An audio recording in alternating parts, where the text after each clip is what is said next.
Hablaremos de Jacobo I de Inglaterra y de la lucha contra los católicos. No hace mucho hablamos de María Estuardo, ¿se acuerda? Aquella rubia, mejor dicho, aquella pelirroja, ardiente, que era escocesa y que a la muerte de su padre fue coronada reina de Escocia y que más tarde la mandaron a casarse con Francisco II de Francia, y que fue reina de Francia y que, según cuentan, yo no creo eso, fue la causante de la muerte prematura de Francisco II, de puro ardiente nomás que era. Parece que estaban todo el día ahí demostrándose su estimación, y en aquellos tiempos se creía que esto no era saludable. Bueno, qué sé yo. El caso es que el muchacho se murió.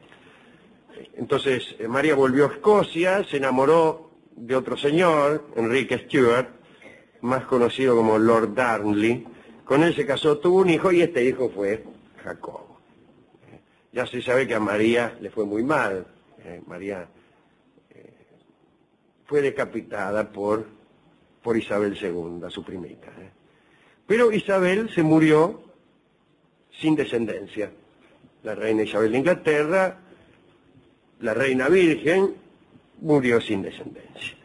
Y se eligió para que la sucediera nada menos que a Jacobo, este hijo de María Estuardo. Ahora, María Estuardo era católica, e Isabel era anglicana, como lo había sido su padre, Charles Lawton, Enrique VIII de Inglaterra, el fundador del anglicanismo.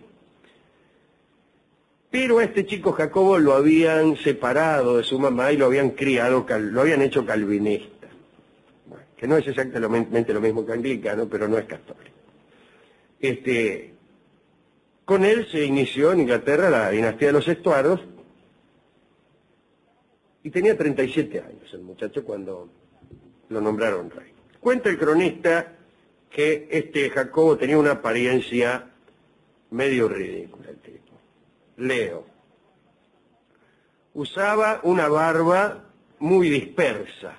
La barba dispersa es un paisano de cada pago, un pelo cada tanto. Era petizo, desgarbado y muy torpe. Todos los días se caía del caballo. Este carácter cotidiano de las caídas del caballo es por lo menos enternecedor, ya que uno se lo imagina al pobre Jacobo cumplir con la caída del caballo diaria como con una obligación, ¿no? A veces incluso no tenía que ir a ningún lado, pero montaba al solo efecto de caerse.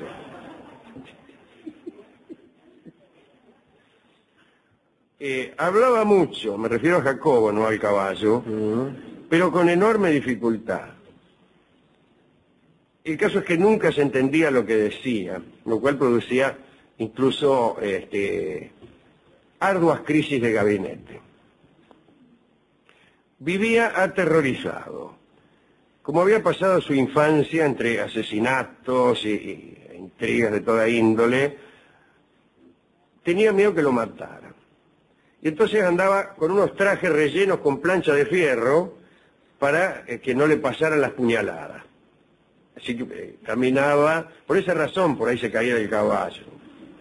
Llevaba tanto peso que en cuanto se ladeaba un poco la montura, seguía viaje para el suelo.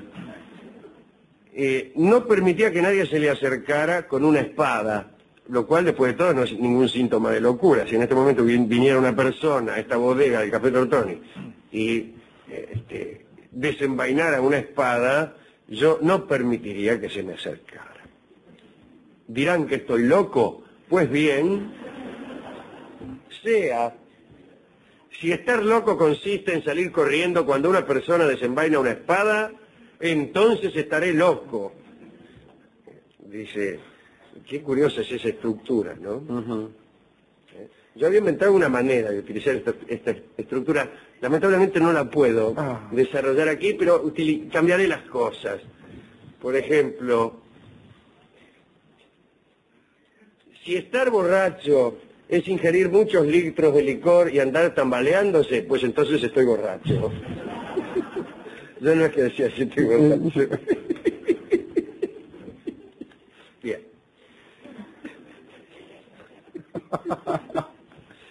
Pues bien, ¿a dónde estábamos? Sí, parece que era un hombre muy culto, Jacobo. Fue un rey escritor. ¡Oh, qué mal rey habrá sido! Escribió versos, escribió tratados de teología y también 2 libros de doctrina política. Algunos dicen que le gustaban los muchachos, vamos a decirlo de ese modo. Y la verdad es que tuvo varios favoritos. Por cuestiones de protocolo nada más, lo casaron con una princesa danesa. Se llamaba Ana, la princesa. Pero la preferencia de Jacobo eran los cortesanos. Sin embargo, tuvo hijos con Ana, que lo sucedieron, no en la preferencia por los muchachos, pero sí en el ejercicio del poder. Jacobo coleccionaba además joyas y acostumbraba a hacer regalos a sus novios. Dice el cronista que su gusto por los collares y por quedar bien le costaba al reino el doble de lo que se gastaba en el ejército. Presupuesto de Inglaterra. Ejército tanto. Joyas para los novios del rey, el doble. El día de la muerte de la reina Isabel, una gran inquietud se apoderó del país. Oh, qué inquietos estamos, se decían unos a otros los ingleses. El reino era calvinista y desde tiempos de Enrique VIII, como se ha dicho, se había adoptado el modo anglicano, es decir, que no se reconocía al Papa como jefe supremo de la Iglesia, sino que la autoridad máxima ante Dios era el mismo Reinaldo. Cuando murió Isabel, andaban ahí los soldados anglicanos circulando por las calles de Londres, porque tenían miedo de que se produjera un alzamiento católico. Cuando se supo que el calvinista Jacobo iba a llegar desde Escocia para ser Jacobo I de Inglaterra, era Jacobo VI de Escocia, ¿no? La calma se restableció. Y entonces se designó, a partir de entonces creo que es que se designó la unión de Inglaterra, Escocia y el país de Gales como Gran Bretaña. No, en realidad fue después eso. Eso fue después. No, eso fue después. Fue en 1707 eso. Y actualmente ni siquiera se llama Gran Bretaña, es Reino Unido de Gran Bretaña y Irlanda del Norte. Pero en ese momento se produce una situación política que conviene a la consistencia de esa unión, al menos entre Escocia e Inglaterra, que eso es en realidad Escocia, Gales e Inglaterra, eso es la Gran Bretaña. Viene Jacobo a Londres, una larga caravana, se lo recibía en cada pueblo, vio cómo es la gente, en los castillos, en los mercados, y Jacobo estaba muy acostumbrado a la pobreza que había en Escocia y estaba maravillado. En cuanto llegó a Londres se produjo el siguiente conflicto. Él se entendió perfectamente con la iglesia anglicana, le convenía después de todo encontrarse con una iglesia que reconocía una jerarquía cuya cúspide era el rey, pero de todos modos había prometido a los católicos un buen trato, un buen trato. Durante el gobierno de Isabel, los católicos estaban excluidos de todo empleo estatal, no podían alejarse de sus tierras sin un permiso firmado por el juez de paz, todas esas cosas. Así que los católicos ingleses tenían grandes esperanzas de mejorar con la llegada de Jacobo. Se sabía que incluso Jacobo había mantenido correspondencia con el Papa, que era un hombre tolerante. Muy bien, llegó y al principio parecía que iba a todo fenómeno porque suprimió las multas por faltas religiosas. Pero después lo empezaron a presionar y ordenó que los católicos se declararan fieles al rey y no al Papa, que renunciaran a ser prosélitos. Se les prohibió convertir al catolicismo a nadie. ¿Entendés? Vos eras católico, no podías melonear a nadie en la facultad. No podías, hacerte católico, qué sé yo, que nosotros tenemos ahí, damos cine, allá en Lourdes, bueno, no te dejaban. Y el desengaño de los católicos fue tremendo, y entonces comenzaron los complots. Uno de ellos tuvo consecuencias interesantes. Se lo llamó conspiración de las pólvoras y sucedió en 1605. El objeto era matar al mismo tiempo al rey, a los lores y a los miembros de la Cámara de los Comunes cuando se reunían en determinado día, ¿no? Había una reunión en la Cámara de los Lores donde estaban los lores, es decir, los senadores, la Cámara de los Comunes, es decir, los diputados y el rey. Los conspiradores pensaban que si de golpe los calvinistas y anglicanos se veían privados de sus jefes, una sublevación de católicos tendría posibilidades de hacerse con el poder. Los conjurados eran personas de la nobleza. El más famoso de ellos se llamaba Guy Fawkes. Había aprendido en la campaña de Flandes a excavar minas, y junto con él había un jesuita, Henry Garnet. Fawkes y sus hombres alquilaron una bodega frente al Parlamento. Desde allí iban a hacer un túnel hasta los cimientos de la Cámara de los Lores para volarla, directamente volarla. Alquilaron la bodega, empezaron con los trabajos y se encontraron de que se alquilaba un local que estaba justo abajo de la Cámara de los Lores. Entonces, directamente alquilaron ese local supuestamente para amontonar leña y se ahorraron el laburo de hacer el túnel. En aquel local subterráneo, Fawkes dispuso varios barriles de pólvora disimulados ahí con unas maderas y esperaron el momento de la reunión con la visita del rey para hacerlos volar a todos. Como se ve, un plan decididamente piadoso y católico.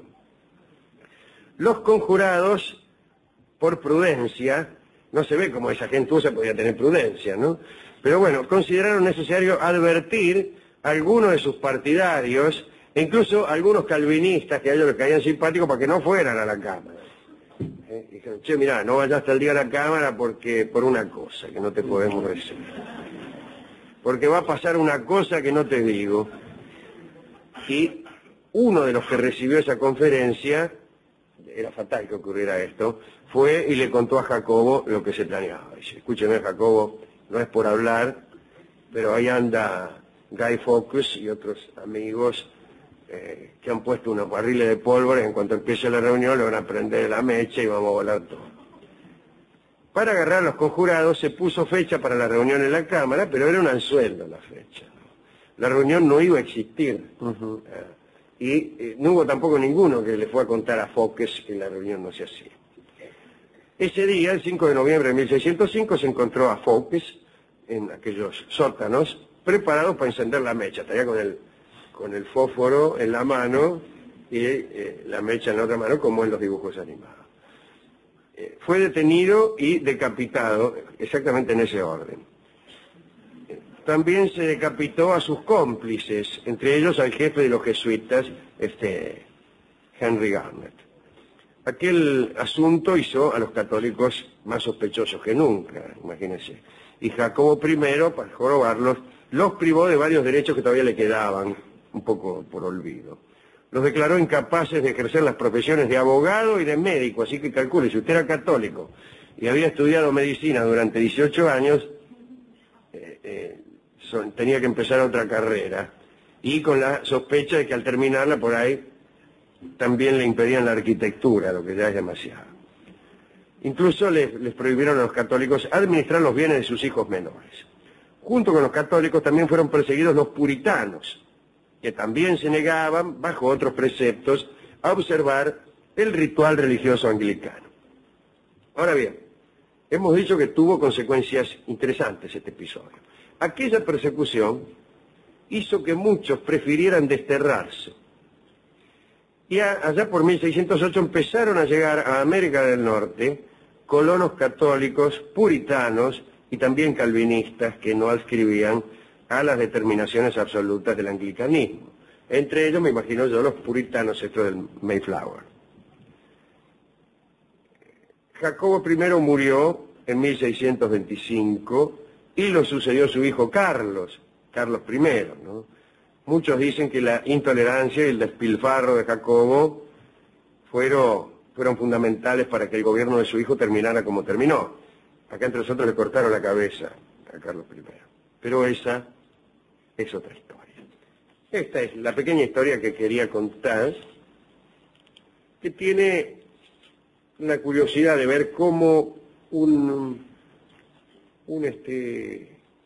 conspiración fallida puede promover unas corrientes migratorias que después influyen decisivamente en la formación de la que hoy es la nación más poderosa del mundo. Así que mire qué importancia tiene lo de aquel que fue a decirle, a contarle a Jacobo. Che, mirá que... Sí, si se reúnen... Mirá. Y el prurito de aquellos asesinos que querían salvar a algunos de sus amigos. Con eso, no solo salvaron a sus amigos, sino que dieron, sin saberlo, forma a los Estados Unidos de América. Contribuyeron a establecer unos matices importantísimos en su configuración. Así que no hay moraleja, pero podría ser esta. Conviene guardar secretos para evitar el crecimiento del poder de los Estados Unidos de América.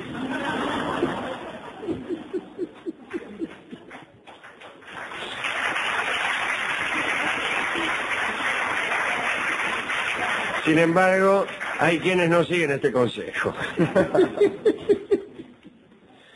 ¿A quién dedicar esto?